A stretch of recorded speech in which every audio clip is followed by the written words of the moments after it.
Velkomin í Biblíuna mannamáli. Við erum enn í Postulasögunni og við dveljum aðeins lengur við Antíókíu, þessa stórborg innan rómverska heimsveldisins. Þar voru hlutir að gera sem áttu eftir að hafa áhrif út allan heim. Við erum það bil, skulum við segja, á árunum 45-46 eftir Krist. Og söfnuðurinn hafði vaxið svo hratt og svo mikið í Antíókíu og þið kannski munið það, við erum búin að tala undanfarna 2 þætti allavega að Antíókía var hluti af rómverska heimsveldinu og hún fyrir utan, hún var í Sýrlandi, hún var ekki í Ísrael, ekki í Júdeu og þarna voru heiðingjar eins og við köllum það, allir sem voru fyrir utan sáttmála Guðs við Ísrael og þetta óx og dafnaði og stækkaði því að fólk dróst að Jesú fólkinu vegna þess kærleika og þess lífs sem að þau lifðu og boðuðu. Og það var komið á þann stað að Barnabas réð bara ekki við að sinna þessu lengur. Hann hafði verið sendur þarna til að hjálpa en nú var þetta eiginlega orðið of mikið. Svo hann fyrir að hugsa, hvern get ég fengið til liðs við mig? Og þá man hann eftir Sál frá Tarsus. Þetta hellenísk borg, Sál talar grískuna reiprennandi og hérna voru allt grískumælandi meira og minna. Og hann man líka eftir því og rifjast upp fyrir honum að Sál hafi verið kallaður sérstaklega til þjónustu meðal heiðingjana þar að segja utan Ísraels og þau voru svo sannarlega utan Ísraels þarna.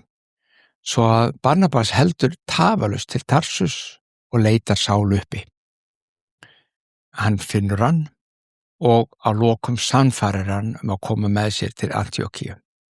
Og næstu árin eru góð hjá Barnabas og Sál. Þeir njóta lífsins í Antíókíu, hlúa söfnunum, byggja hann upp. Og þarna verður Barnabas að segja eins konar leiðbeinandi og mentor Sál.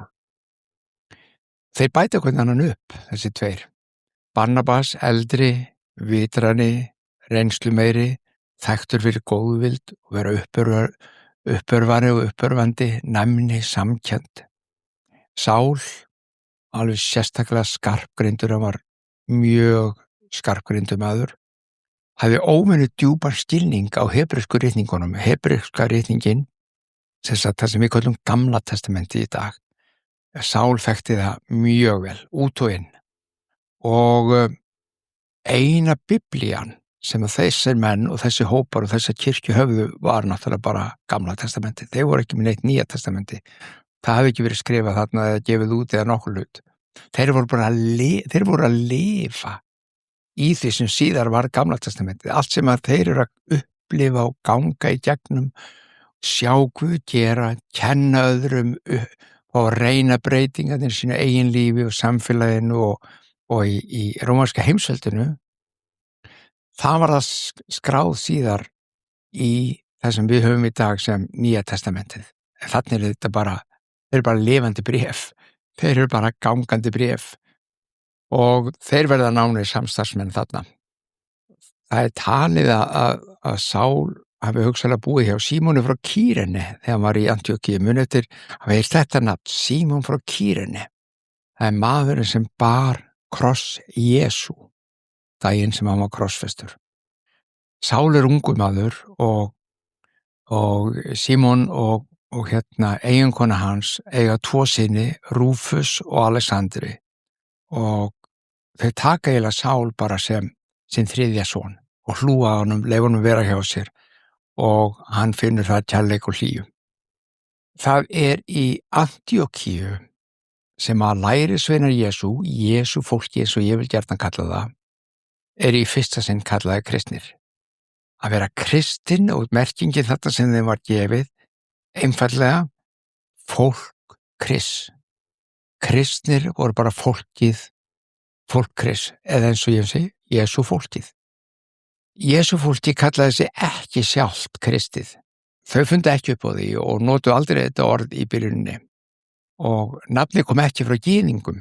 Alls ekki frá gyðingum, enda trúðu þeir ekki að Jesús væri Kristur eða Messias. Þeir voru ekki fara að ýta undir þetta költ sem að þarna var í gangi. þá voru grísku mælandi nágrannar þeirra sem gáfu þeim þetta nafn eða heiti af því að þeir töluðu stöðugt Krist og enn í dag þetta nafn notað yfir kirkjur, yfir þá sem að aðhyllast kenningar líf og boðskap Jesú Krist, taka hann alvarlega og hafa gert hann að sínu eða reyna það allavega, vilja það að þeir eru kallaði kristnir. Þetta hefur lofað við alveg síðan þarna. Kristni menn, já þeir eru kallaði að því þeir töluðu stöðugt Krist. Kristni menn í Antíókíu, þeir voru alveg gagnteknir af Jesú. Jesús hafði sjálfur sagt áður og fyrr, hann sagði af gnægð hjartans mælir munnurinn. Hjarta þeirra var fullt af kærleika Krists, svo þau gátu ekki annað en talað það.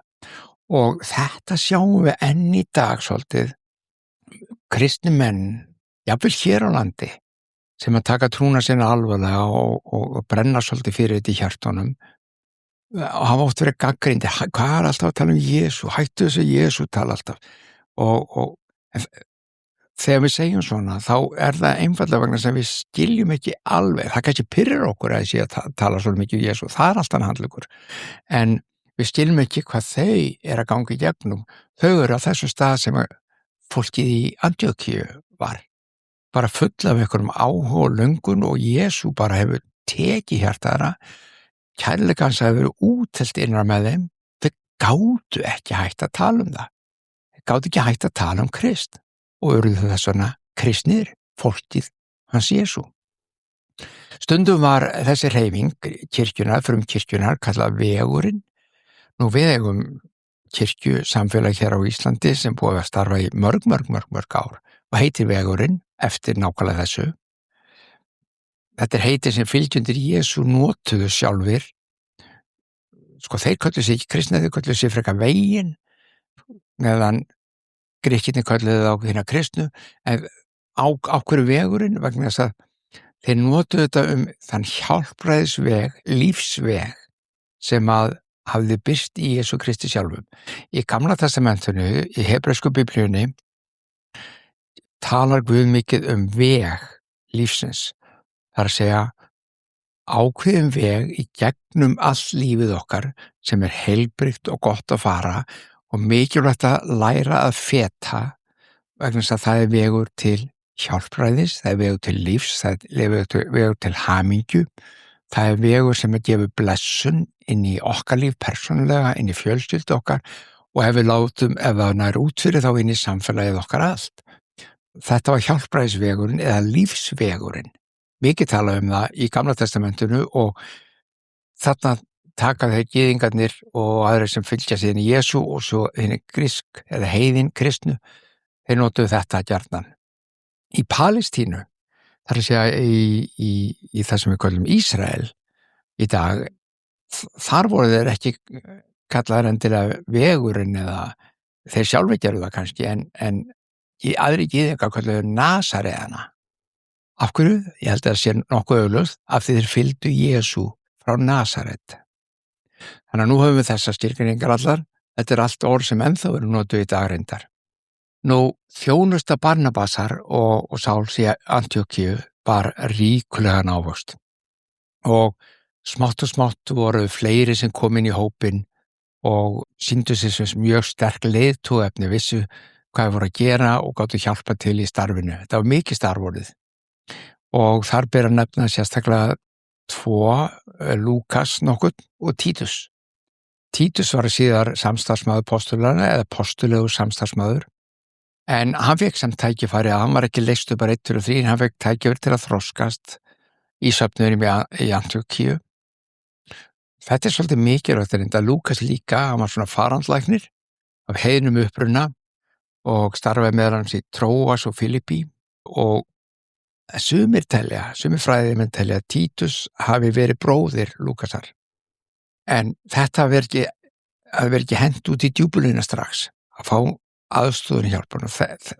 Sko, þetta ekki gríðarlega mikilvægt og þetta mikilvægt í söfnuðunum í dag, kirkjukrists bæði hér á Íslandi og allstaðar annar staðar, að ef þú hendir einhverjum of snemma út í djúpulögina í þjónustu, í starfi, í kirkjukrist eða hverju sem trúboði hverju sem og andlegur vöxtur og þroski ekki komin á þann stað að þeir geti höndlað það sem að því það eru hlutir sem að þeir munu þurfa að horfast í augu við, þá getur það leitt til skaða, bæði fyrir viðkomandi aðila og svo fyrir fólki sem hann er að vinna og starfa með. Þannig að og þetta á ekki bara með kristileg starf, við vitum alveg hvernig þetta er bara í lífinu, ef við bara skoðum okkar eigi líf í göngu okkar andlega ferðalagi, lítum tilbaka, þá sjáum við alveg að þegar við fyrst fórum að hugsa og kveikja á einhverjum andlegu ferðalagi innan með okkur, þá vorum við, kannski ekki þið, ég get alveg sagt það bara mig, ég var það mjög blautur bak við eyrun. Maður var ekkert með hlutina, þú upplifur og reynir hluti og þeir eru fallir, þeir eru djúpstæðir og hafa umbreytandi áhrif á lífið þitt, en þú ert bara blautur bak við eyrun. Þetta er bara rétt að byrja, ferðalagi er bara rétt að byrja. Maður kann ekkert allt, veit ekkert allt, skilur ekkert allt. Ég fékk að upplifa það á eigin skinni og ég veit að það eru margir kristnir svoleiðis líka og ekkert bara ítrekka þetta og ekkert bara við kristið fólk, þetta er eiginlega alveg sama þar sem einhvað gagn tekur hugaðinn og hjarta og þeir langar að starfa að einhverju og þeir finnst þú hafa þetta. Ég man eftir fólki og fór í biblíuskóla einhverstaðar út í heim og ætlaði síðan að koma til Íslands 2-3 þeirra og frelsa Ísland, þar sé allir eru kristnir á Íslandi og þetta verið dásaleg vakning. Þetta hefði það verið stórkostlegt ef svo hefði gerst, við vitum það en það bara gerist ekkert svoleiðis. Svo við erum ekkert með þetta alltaf. Saman erum við með þetta og saman þurfum við að læra. Saman, við erum eftir að koma því seinna í sömu bréfunum að þetta við erum eins og líkami Krists. Það er ekkert bara Jesús og ég. Jú, Jesús og ég erum í þessu persónulega samfélagi, persónulegu minni göngum og honum sem einstaklingur. Hann er að kenna mér, hann er að tala við mig, ég má biðja til hans, ég má tala við hann og hann er að sýna mér og svo framvegis og það er gott. En í starfinu, í það hvernig að endurspegla hann, þá gerum við það ekki ein. Við endurspeglum hann saman. Við erum líkami. Við erum, sumir eru fingur eða hönd, sumir eru fótur eða eyra eða auga og svo framvegis. Pástuli kenndi okkur þetta síðan meir. Þetta er gríðarlega mikilvægt. Og þannig að Títus og Lúkas, þeir fá að læra, þeir fá að vera saman og fylgja Barnabas og Sál og öllum söfnunum og þroskast og læra áður en þeir eru sjálfur sendir út á akurinn eins og við getum sagt. Jæja, árið 46-47 muniði eftir Agabussi sem ég myndist á sem að spáði hungursneyð í Júdeu og það myndi hafa djúpstæð áhrif á söfniðin. Það gerðist. Og það hefur líka komið fram hjá okkur að Antíókíusöfnuðurinn safnaði fé til að senda þeim og það féll í hendur Barnabasi og Sál að fara til Jerúsalem og færa öldungunum þar, postulunum þar, gjöfina frá Antíókíu. Og Barnabas og Sál fara af stað ásamt Títusi sem að þarna kemur fram sem fulltrúi svona heiðin kristina í Antíókíu. Þetta er löng ferð, þetta er langt ferðalag. Enda mörg 100 kílómetra ferðalag. Og þegar þeir koma til Jerúsalem þá afhenda þeir gjöfina af mikilli virðingu og kærleika. Og meðan þeir dvöldu þar að þá funduðu þeir í einrúmi með Pétri postula, Jakobi sem var svona eiginlega svona fóstumaður safnaðarins, prestur safnaðarins í Jerúsalem, hann er hálfbróðir Jesú. Og svo Jóhannes postuli og þetta voru svona máttarstólpar safnaðarins í Jerúsalem og Barnabas og Sál að segja þeim frá öllu starfinu í Antíókíu meðal heiðningina og lýsa nú yfir löngu sinni til að halda áfram að boða þeim fagnaðarerindið, ekki bara í Antíókíu heldur út fyrir það. Þá komum við að hópi manna sem áður hefur búið að koma hjá okkur, umskurnar mennirnir. Þeir eru einfaldlega andvígir því. Þetta eru gyðingar sem tekið trú á Jesú Krist, en þeir eru andvígir því að heiðingjar, þar sé að fólk utan Ísraels, fá að vera hluti af Guðs fólki, án þess að þurfa að lúta lögmáli Móse og láta umskera sig. Því að það var hluti af því að vera gyðingur og vera hluti af þessum að teljast til Guðs fólks, var að þú tilheyrðir sáttmálanum sem Guð hafi gert við Ísrael eða þú varst þar innan, og hluti af því var að þú fórst eftir Tóra, þú hlýddir lögmálinu, þú reyndir að framfylgja því eftir bestu getu og þú þurfti að láta umstýra þig ef þú varst karlmaður og þú var sveinbörnum var umstýrin, stemma náttúrulega, en alveg sem á hvað aldrei þú tókst trúna, þú þurfti að láta umstýra þig og það er þann dag í dag ef þú ætlar að gera gyðingur. Títus er óumskorinn, þannig að hann verður svona aðal umræðuefnið og þeir þrýsta mjög, þessir umskorna menn þrýsta mjög á Títus að láta umstýra sig. Öðruvísi hann bara ekki fullskildi gyðingur eða lögmætur meðlimur í fjölskyldi Jesú Krists. Jesús var gyðingur, hann var Messias, hann var sá sem spáð var í Gamla testamentinu og þú, ef þú ætlar að tilheyra þessu þá verður þú að ganga þessa leið, alveg svo við hin öll. Þeir voru ekki enn alveg búin að skilja það, ekki alveg búin að fatta það, að Jesús kom og uppfyllti lögmálið á sinn sérstaka máta. Það var ekki það að þeir þetta mættu bara fara og lifa í lögleysu. Það var ekki, það snerist ekki það. En að uppfylling lögmálsins var það að minnst á þetta áður og ég ætla að innbráði aftur að þú elskar. Jesús sagði, allt lögmál uppfyllt og spámenninir uppfyllt í þessu. Að elska Guð, drottinn Guð þinn og náungan eins og sjálfa þig. Þar með, ef þú gerir þetta, þá heldur þú lögmál Guðs. Og þetta var svona Kristur hefði komið algjörlega nýja leið. Þetta var ekki lengur utan frá inn, nú var hann búin að skrifa þetta á hjartaspjöldin og Gamla testamenti lofaði því, spáðum það að hann myndi skrifa allt sitt lögmál á hjartaspjöld mannkynsins. Og þannig að nú gastu lifa þessu lögmáli Guðs innan frá út. Hvaða lögmáli? Kærleikslögmálinu. Þetta snýst bara það. Lögmál Guðs er kærleikslögmál lífsins. Og þeir voru ekki alveg að fatta. Þeim fannst þetta ennþá að þyrfti að vera utan frá og inn. Þau voru að láta umskerast. Nýja testamenti talar það að þessi umskurð hefur vissulega á sér stað hjá öllum sem taka trú á Jesú Krist nema hún er umskurð hjartans. Í stað harðúðar hjartans, steinhjartans og ilskunar í hjartanu þá er Guð fyrir andasinu kærleika nú fengið að umskera hjartað og gert það nýtt á holdu blóði þar sem hann fengið að rita sitt lögmál, sín orð, sín vilja á hjartaspjöldin. Þannig að Títus hafnar kröfum þeirra og lætur ekki undir þrýstingnum frá þessum umskurðumönnum. Og það vil svo til að Pétur, Jakob og Jóhannes, þeir láta heldur ekki samfarast af þessum rökum umskurðnarmannana. Þeir samþykkja boðskap Sál náð Guðs, að náð Guðs nægi og þeir innsigla þetta samkomulag með handabandi við Sál og Barnabas. Og í stuttumáli samkomulagið þannig að Barnabas og Sál þeir einbeita sér að þjónustunni einmitt fyrir náð Guðs út af meðal heiðingjana, en Pétur, Jakob og Jóhannes þeir einbeita sér að þjónustu Jesú Krists og boðskapar hans inn á meðal gyðinga. En þeir leggja á áherslu að gleyma ekki hinum fátæku sem minna mega sín.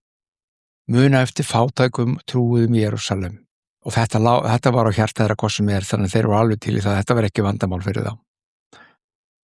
Síðar megin munum við sjá það að Sál átti eftir að safna stöðulega gjöfum frá söfnunum víðsvegar heiminn þar sem hann fór til að senda til Jerúsalem og hjálpa fátækum þar.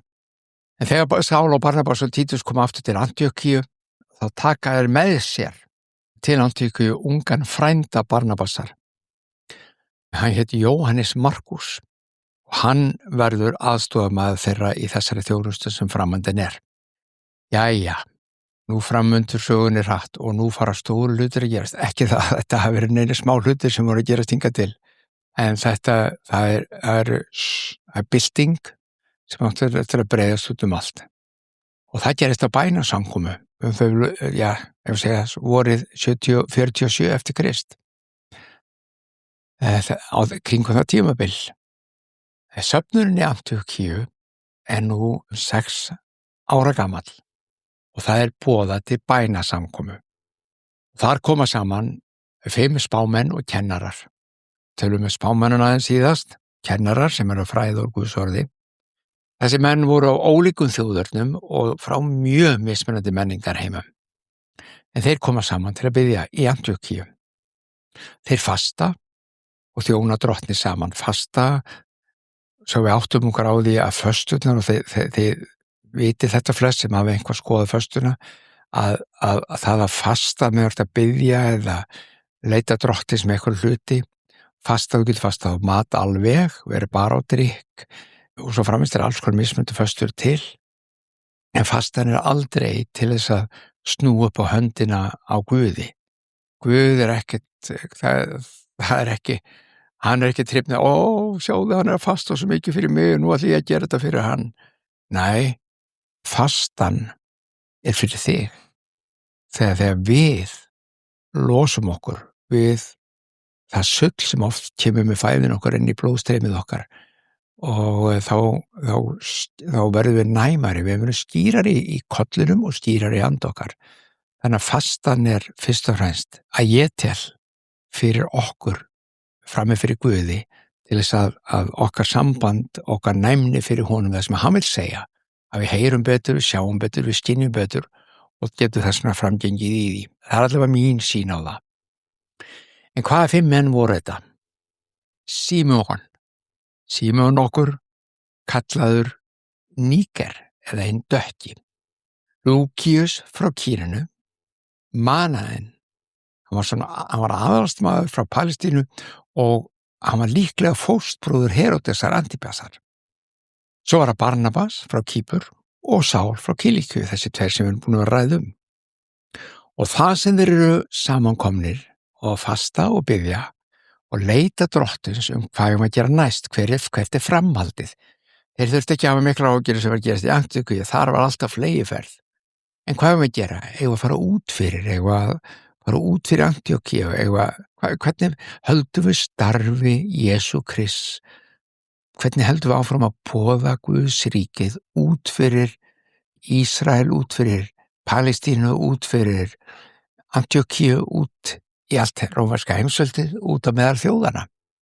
Og rétt eins og faðirinn sendi sinn son til jarðar til að boða og sonurinn sendi sína 12 lærisveina út til að boða, þá er það nú heilagur andi sem hafi tekið að sér það hlutverk að senda þá út sem Guð hefur kallað til verksins. Og við skulum lesa í Postulasögunni 13. kafla. Eitt sinn þeir voru að þjóna Drottni og föstuðu, þá sagði heilagur andi. Bara stöldum við þess, þá sagði heilagur andi. Hann talar. Hvort þeir heyrðu það sem rödd eins og þeir heyri mín rödd, eða hvort þeir heyrðu það innan með sér og fengu staðfestingu frá hver öðrum, hvort þeir skynjuðu það, segir ekki það, en þeir heyrðu. Þeir vissu að heilagur andi var að tala. Og hvað segir hann? Hann segir, taki til hliðar, mér til handa, fyrir mig, Barnabas og Sál, til að vinna það verk sem ég hef kallað þá til. Öðrum orðum, Barnabas og Sál hafa hlutverki að gegna sem ég, heilagur andi, hef kallað þá til, og þeir verði að taka á til hliðar, leyfa þeim að fara í það verk. Starfi hér í Antíókíu mun halda áfram að vaxa og dafna, við þurfum ekki á að gera því. Þeir heyrðu þetta, Barnabas og Sál til hliðar. Síðan föstuðu þeir og báðust fyrir, lögðu hendur yfir þá og létu þá fara. Slepptu þeim lausum. Og hvað gerist? Þeir fóru nú, hverjir? Barnabas og Sál, sendir af heilugum anda til Selefkíu heitir hann fyrirgefið, og sigldu þaðan til Kýpur. Selefkíu og til Kýpur. Sjáðu þeir konur út fyrir núna, þeir farnir að stað í trúboð. Og þegar þeir voru komnir til Salamis, boðuðu þeir orð Guðs í samkunduhúsin gyðinga. Þeir byrjuðu alltaf þar. Það voru samkunduhús gyðinga út um allt, en þeir fóru alltaf þangað fyrst og þeir höfðu aðstóð Jóhannesar. Þetta er Apostolasagan 13, vers 2-5. Þannig að nú voru líkt og postularnir 12, þá voru Barnabas og Sál nú orðnir postular. Því að hvað þýðir orðið postuli? Postuli þýðir sá sem er sendur sá sem er sendur. Það er einfalt merking orðsins. Sá sem er sendur. Jesús var postular þegar faðirinn hafi sendt hann. Postularnir 12 voru postular þegar Jesús sendi þá og nú hafði heilagur andi sendt Barnabas og Sál. Þeir sendir út. Postular voru ekki endilega einhverjir, það var ekkert, þeir höfðu smurningu, þeir höfðu mikla reynslu Guði og til að byrja með var það að þeir þurftu að hafa séð og lifað og starfað með Jesú. Það var svona til að starta þessu og koma svo stað. En orðið sjálft þýðir einfallega bara sá sem er sendur og nú höfðu þeir verið sendir.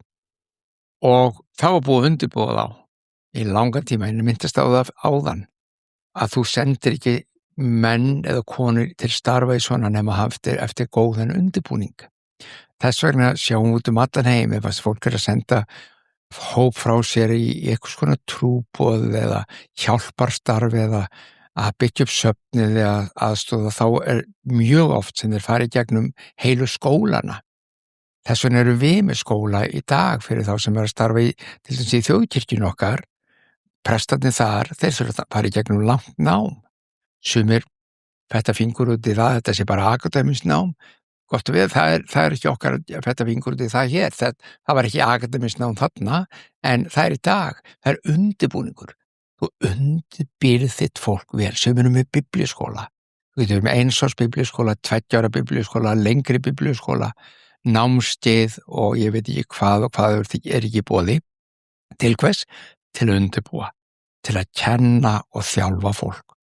Og ég ítreka, þetta á ekkert bara við í kirkjunni, þetta á sér sannlega við í kirkjunni, en gerum við ekki bara í þjóðfélaginu okkur að held.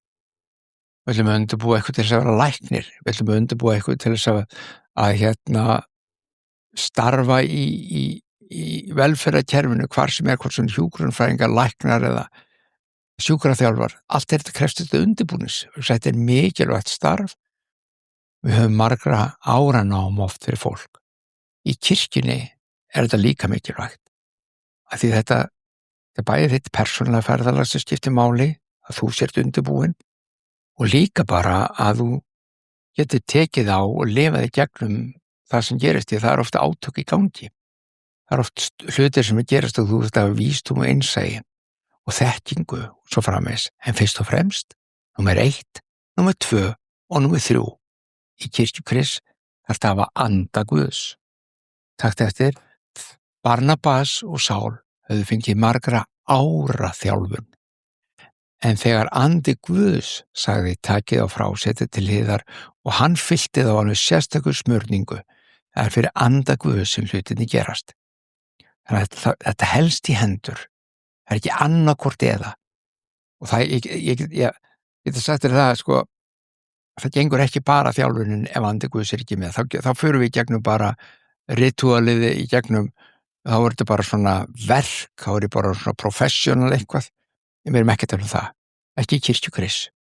Það fyrir anda Guðs. Ekki eigin mætti, ekki eigin krafti. Heldur fyrir anda minn, segir Drottinn.